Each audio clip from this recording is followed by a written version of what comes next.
माझे नाव पायस विराजकडे. स्वराज्य हा माझा जन्मसिद्ध अधिकार आहे आणि मी तो मिळवणारच अशी सिंह गर्जना करून इंग्रजांना धरून सोडणारे थोर देशभक्त म्हणजे लोकमान्य टिळक. लोकमान्य टिळक यांच्या प्रथमेच वंदन करून मी माझ्या भाषणाला सुरुवात करतो. मित्रांनो, लोकमान्य टिळक यांचा जन्म 23 जुलै 1856 रोजी रत्नागिरी जिल्ह्यातील चिखली गावी झाला.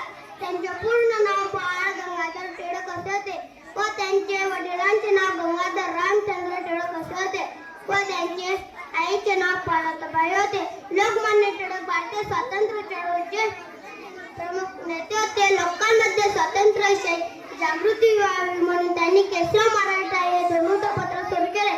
टिळकांच्या कार्याने घाबरून इंग्रजांनी त्यांना अटक करून त्यांचा खटला चालवला. तेव्हा न्यायालयात लोकमान्य टिळकांनी स्वराज्य हा माझा जन्मसिद्ध अधिकार आहे आणि मी तो मिळवणारच अशी सिंह गर्जना केली.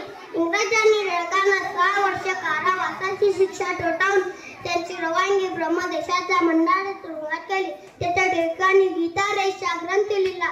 स्वातंत्र्यपूर्व काळात लोकांमध्ये ऐक्याची राष्ट्रीयत्वाची भावना निर्माण आहे म्हणून त्यांनी सार्वजनिक गणेश उत्सव व शिवजयंतीसारखे उत्सव सुरू केले.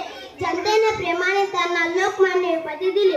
अशा भारत मातेच्या रत्नाचे 1 ऑगस्ट 1923 रोजी निधन झाले.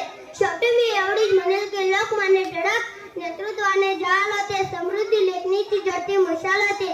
परकीय बंदिवासांनी स्थापित देश होता पण आज तिचा एक लेख होता. केली सिंह गर्जना स्वराज्याची.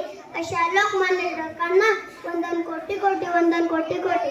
जय हिंद, जय भारत.